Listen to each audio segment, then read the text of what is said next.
ವಿರಾಜಪೇಟೆಯ ಆರ್ಜಿ ಗ್ರಾಮದ ಕಲ್ಲುಬಾಣೆಯ ಕೆ ಈಶಾನ್ವಿ ಪ್ರತಿ ವರ್ಷ ತಮ್ಮ ಹುಟ್ಟುಹಬ್ಬವನ್ನು ಅನಾಥಾಶ್ರಮ ಹಾಗೂ ವೃದ್ಧಾಶ್ರಮದಲ್ಲಿ ಆಚರಣೆ ಮಾಡಿಕೊಳ್ತಾ ಇದ್ದಾರೆ. ಎಲ್ಲರೂ ಹುಟ್ಟುಹಬ್ಬವನ್ನು ದೊಡ್ಡ ದೊಡ್ಡ ಹೋಟೆಲ್ಗಳಲ್ಲಿ ಹಾಗೂ ಪಾರ್ಟಿ ಹಾಲ್ಗಳಲ್ಲಿ ಆಚರಣೆ ಮಾಡಿಕೊಂಡು ಕುಡಿದು ಕುಪ್ಪಳಿಸುವುದು ಸರ್ವೇ ಸಾಮಾನ್ಯ. ಆದರೆ ಈ ಪುಟ್ಟ ಹೆಣ್ಣು ಮಗಳು ಹುಟ್ಟುಹಬ್ಬವನ್ನು ವೃದ್ಧಾಶ್ರಮದಲ್ಲಿ ಮಾಡಿಕೊಳ್ಳುವ ಮೂಲಕ ಈಗಲೇ ತನ್ನ ಸಾಮಾಜಿಕ ಬದ್ಧತೆಯಿಂದ ಮಾನವೀಯ ಗುಣವನ್ನು ತೋರಿಸಿಕೊಟ್ಟಿದ್ದಾಳೆ. ವಿರಾಜಪೇಟೆ ಸಮೀಪದ ಬೇಟೋಳಿ ಗ್ರಾಮದ ಶಕ್ತಿ ವೃದ್ಧಾಶ್ರಮದಲ್ಲಿ ವೃದ್ಧರೊಂದಿಗೆ ಹುಟ್ಟುಹಬ್ಬ ಆಚರಣೆ ಮಾಡಿಕೊಂಡು ವೃದ್ಧ ಜೀವಗಳೊಂದಿಗೆ ಬೆರೆತು ಅವರ ಸಂತಸಕ್ಕೆ ಕಾರಣಕರ್ತಳಾಗಿದ್ದಾಳೆ.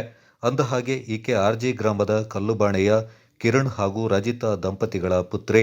ಆಸರೆ ಇಲ್ಲದ ವೃದ್ಧರಿಗೆ ಸಹಾಯ ಮಾಡಬೇಕು, ಅವರೊಂದಿಗೆ ನಾವಿದ್ದೇವೆ ಅನ್ನುವ ಸಂದೇಶವನ್ನು ನೀಡಬೇಕು, ಅವರು ಯಾವಾಗಲೂ ಸಂತಸದಿಂದ ಇರಬೇಕು, ಹಿರಿಯರನ್ನು ಗೌರವಿಸಬೇಕು ಎನ್ನುವ ಉದ್ದೇಶದಿಂದ ಎಲ್ಲಕ್ಕಿಂತ ಮಿಗಿಲಾಗಿ ಮಾನವ ಯಾವಾಗಲೂ ಮಾನವೀಯ ನೆಲೆಗಟ್ಟಿನಲ್ಲಿ ಬದುಕಬೇಕು, ಮಾನವೀಯತೆ ಮೈಗೂಡಿಸಿಕೊಂಡು ಜೀವನವನ್ನು ಸಾಗಿಸಬೇಕು.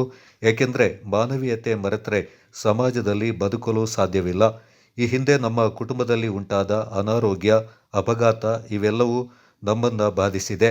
ಆಗ ನಮ್ಮ ನೆರವಿಗೆ ಬಂದಿದ್ದು ಕೇವಲ ಹಣ, ಆಸ್ತಿ, ಸಂಬಂಧ ಅಲ್ಲ, ಎಲ್ಲ ಆತ್ಮೀಯ ವರ್ಗದವರ ಸಹಾಯ, ಪ್ರೀತಿ, ವಿಶ್ವಾಸ, ಪ್ರಾರ್ಥನೆ. ಹಾಗಾಗಿ ಪ್ರತಿಯೊಬ್ಬರೂ ಈ ನಿಟ್ಟಿನಲ್ಲಿ ಮಾನವೀಯ ಗುಣಗಳನ್ನು ಅಳವಡಿಸಿಕೊಂಡು ಜೀವನವನ್ನು ಸಾಗಿಸಬೇಕು ಎನ್ನುವ ಉದ್ದೇಶ ಈಶಾನ್ವಿಯ ಅಭಿಪ್ರಾಯವಾಗಿದೆ. ಪ್ರತಿ ಹುಟ್ಟುಹಬ್ಬವನ್ನು ಇದೇ ರೀತಿ ವಿವಿಧ ಕಡೆಗಳಲ್ಲಿ ಅಂಧರ ಶಾಲೆ, ಶ್ರವಣ ದೋಷವಿರುವ ವಿದ್ಯಾರ್ಥಿಗಳ ಶಾಲೆಗಳಲ್ಲಿ, ವೃದ್ಧಾಶ್ರಮಗಳಲ್ಲಿ ಆಚರಿಸಿಕೊಂಡು ಬರ್ತಾ ಇದ್ದೇವೆ.